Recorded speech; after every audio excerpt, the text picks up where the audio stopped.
Hey guys, welcome to another video here on the Aviation Pro channel. In this video I'm going to give you 10 tips that are essential for new VATSIM pilots.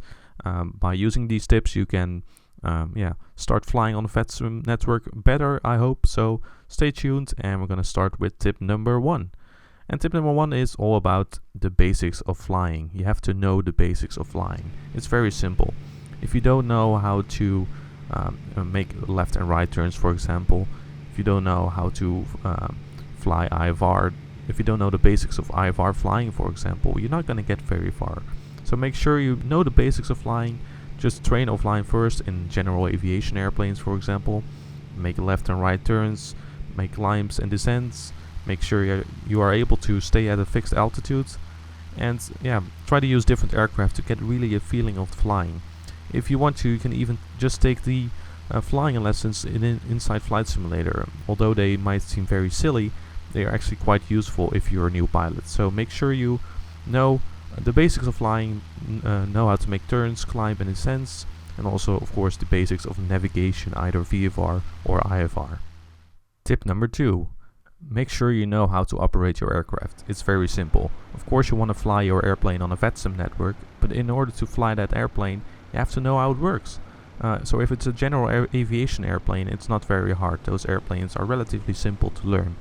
But if you fly airliners, it's going to become much more complicated. There's going to be a lot of systems involved, a lot of knobs and switches that all have a meaning and all contribute to a smooth flight. So make sure you know how to operate an aircraft like the Boeing 737, for example.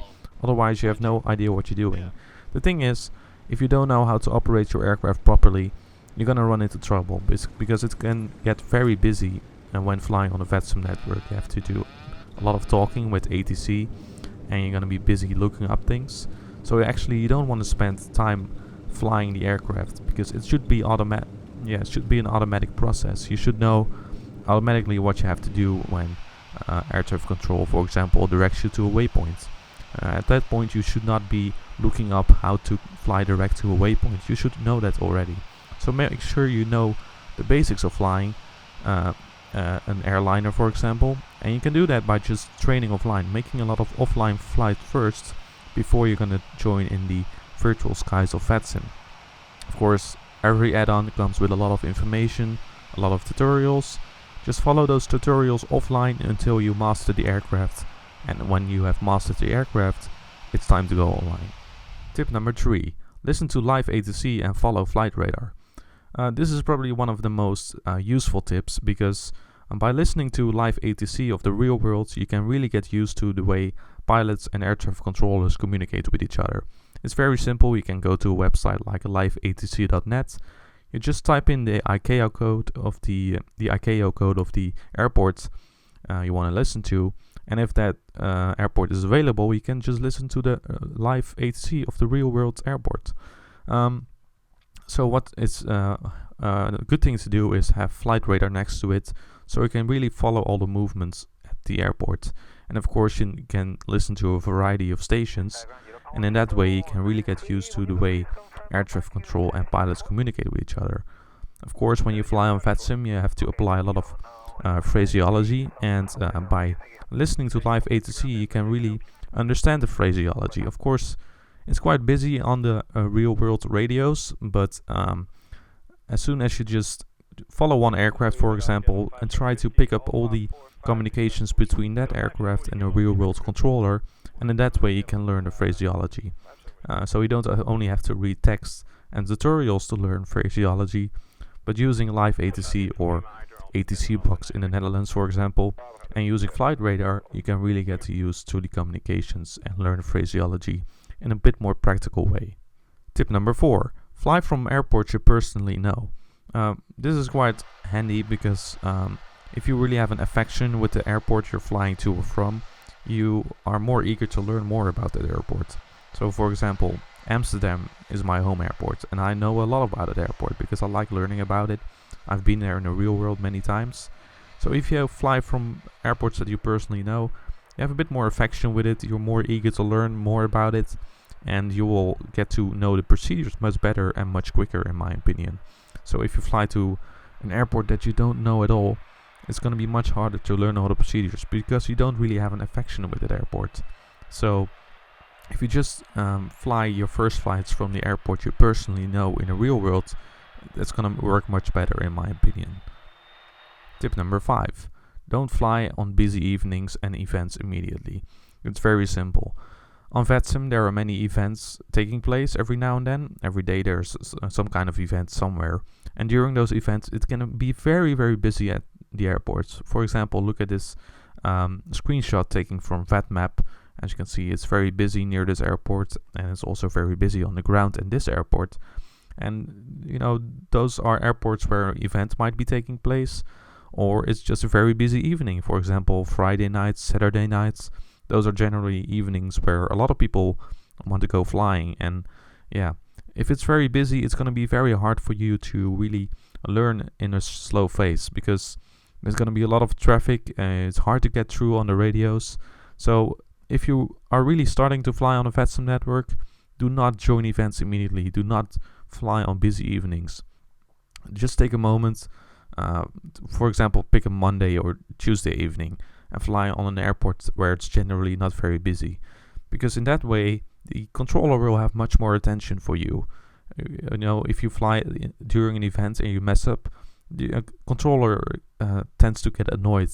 But if you fly on a not busy evening, then the controller will have much more time for you to help, and you will be able to answer your questions if you have them. So if he sees that you run in trouble, he will be much better at helping you. And of course, because it's less busy on the frequency, it will be less stressful for you as a pilot to fly to your destination. Tip number 6. Fly circuits to get used to communicating with ATC. So when you make your first flights on VATSIM, of course you want to maybe fly from Amsterdam to Frankfurt immediately. But what I really recommend is that you first fly circuits, just normal VFR circuits. It's very simple. Just take off, fly to the downwind, and then final, and then make a landing, and do that a couple of times. Why? Because in that way you can get used to communicating with ATC. Of course you have to make sure that there's ATC available at the airport you're flying those circuits.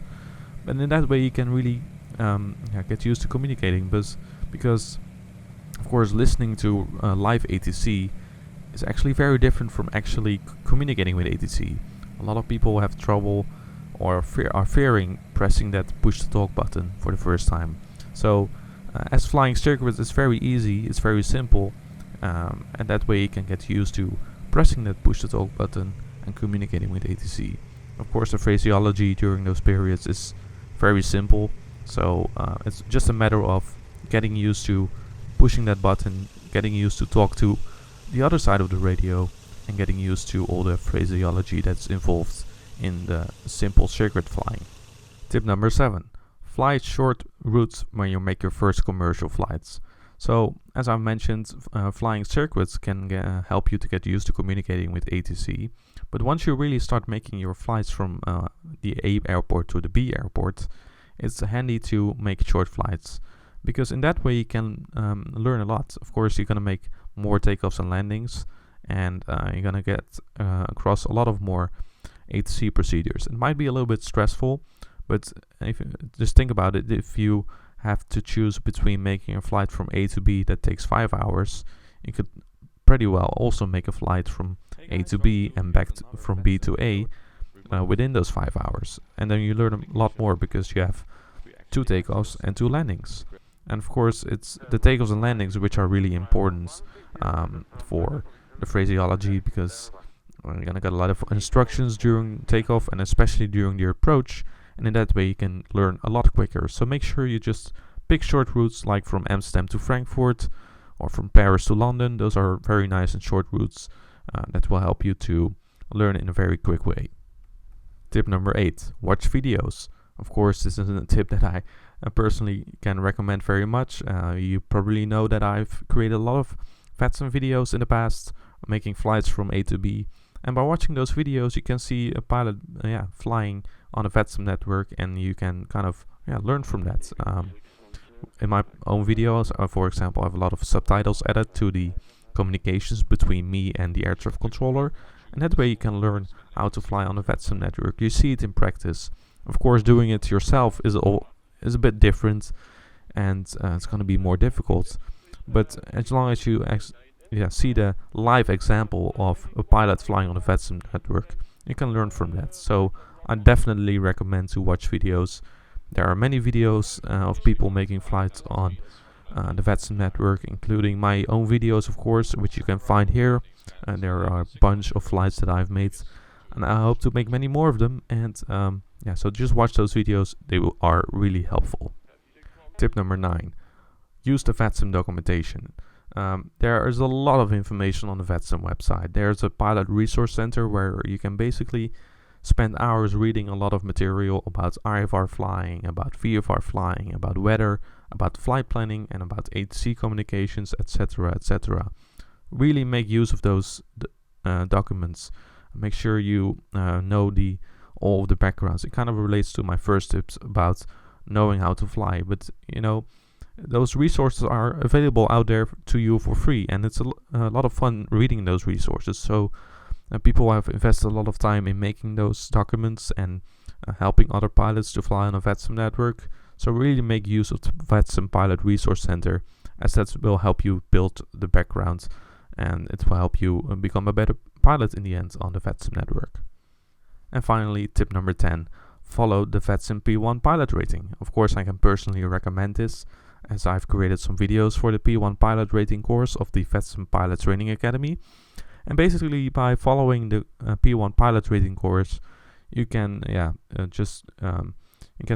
learn more about VATSIM itself, learn how to communicate with ATC, how to navigate through the virtual skies, etc., etc. It contains a lot of information, and in the end, you can make an exam which will help you to achieve the P1 pilot rating, and in that way, you can consider yourself quite a good beginner pilot on the VATSIM network.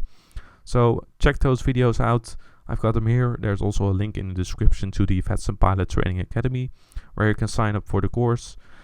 In there you can watch the videos as well with a lot of other text information, and in the end you can make the exam on the VATSIM Pilot Training Academy as well. So thanks for watching this video here on the Aviation Pro channel. I hope these 10 tips helped you out if you're a new pilot on the VATSIM network. Also check out my website. There's a link in the description.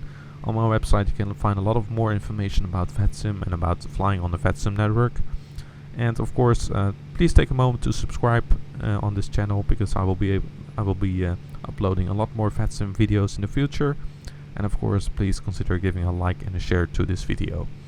So I'd like to thank you for watching, and I hope to see you next time on a new video.